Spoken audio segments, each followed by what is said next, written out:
బేహద్ పరం మహాశాంతి. ఈరోజు పురుషార్థం నాకు ధారణ పాయింట్స్.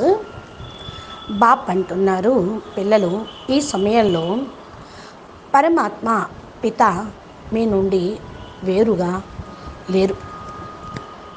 ఎప్పుడైతే ఫస్ట్ ఎక్కడ బాప్ ఉంటే అక్కడ పిల్లలు ఉండేవాళ్ళు మొదట్లో, కానీ ఇప్పుడు ఎక్కడ పిల్లలు ఉంటే అక్కడ బాప్ ఉంటున్నారు. దీన్ని పూర్తిగా అంతిమ సమయంగా అర్థం చేసుకోండి.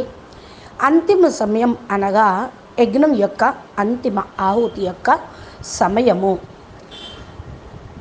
కనుక పరివారం యొక్క ప్రేమతోటి షాంపిల్గా తయారు అవ్వండి. మీరు ప్రేమతోటే తయారు కాగలరు. షాంపిల్గా కండి.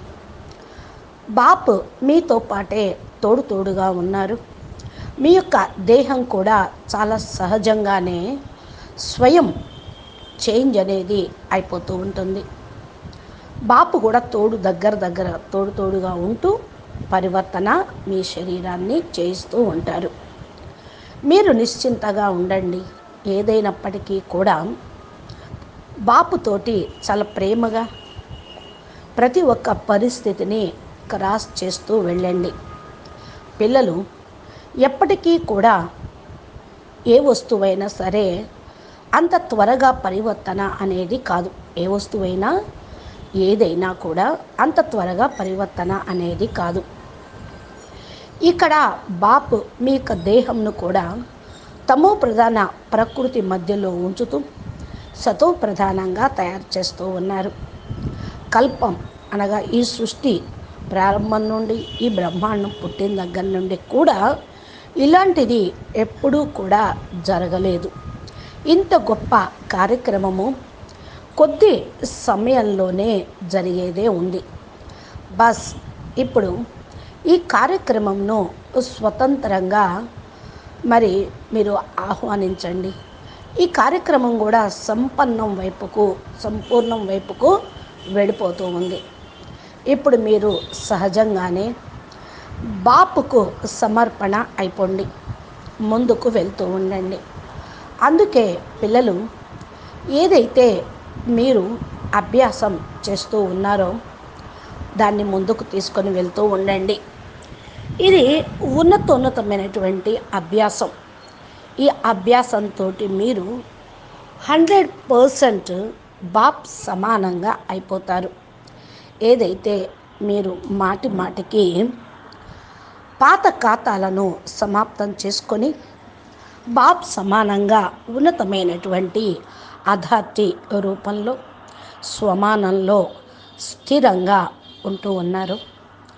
దాని యొక్క ఫలితము సదా సంతోషంగా ఉండటమే. మీకు ఒక దెబ్బకు మీరు కూడా ఈ ప్రపంచం నుండి అతీతంగా మరియు బాప్ సమానంగా ఈ యొక్క అభ్యాసము పురుషార్థము తయారు చేస్తూ ఉంటుంది. ప్రపంచం మొత్తాన్ని కూడా ప్రేమగా తయారు చేస్తుంది. మీరు కూడా ప్రపంచం మొత్తాన్ని కూడా ప్రేమించండి. ఈ యొక్క అభ్యాసము పిల్లల అందరికీ కూడా నేను చెప్తూ ఉన్నాను. అందరూ త్వరగా తమ సీట్లో సెట్ కండి. ఏ విధంగా దర్పణం ఎదురుగా ఉన్నప్పుడు మీకు అనుభవం అవుతూ ఉంటుంది. ఏంటి ఇది, నేను దేహమును కాదు ఆత్మ అని అనుభవం చేసుకోండి. స్థూలంగా అయితే దర్పణం ముందు కూర్చొని దేహాన్ని చూసుకుంటారు. మీరు ఆత్మను చూసుకుంటూ ఉండండి. నేనైతే శ్రేష్టమైనటువంటి ఆత్మను. ఈ విధంగా ఇప్పుడు తనువుతోటి పూర్తిగా తనువుకి బాపు యొక్క ఆజ్ఞానుసారంగా త్రాగించండి, తినిపించండి. ఇది దేహాభిమానంతో, దేహం యొక్క ప్రేమతో నేను చేయటం లేదు అనే మాటను సదా మీరు ధ్యాస పెట్టుకోండి. నేను ఈ యొక్క తనువును లేకపోతే ఈ యొక్క పరివారంకు కేర్ టేకర్ని. ఏదైనా సరే పాత విషయాలు, పాత లెక్కాచారాలు సన్ముఖంగా వచ్చినప్పుడు ధ్యాస పెట్టుకోండి. నేనైతే నా యొక్క రోల్ని బాప్ సమానంగా, విశ్వ కళ్యాణకారిగా, విశ్వ పరివర్తక ఆత్మగా నేను చేస్తూ ఉన్నాను.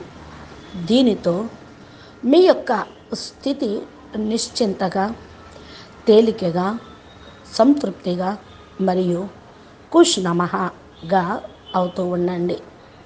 ప్రతి ఒక్క సెకండు తమ యొక్క మరియు బాపు యొక్క అనగా బాపు యొక్క ఇంటి యొక్క స్మృతిని, మీ యొక్క పరంధామ మూల స్థానమును సదా స్మృతిలో ఉంచుకోండి.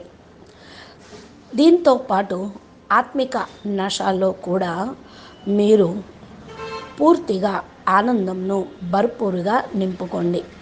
ఈ నశ ఉంటే మీకు ఆనందంగా మిమ్మల్ని అది భర్పూరుగా నింపుతూ ఉంటుంది.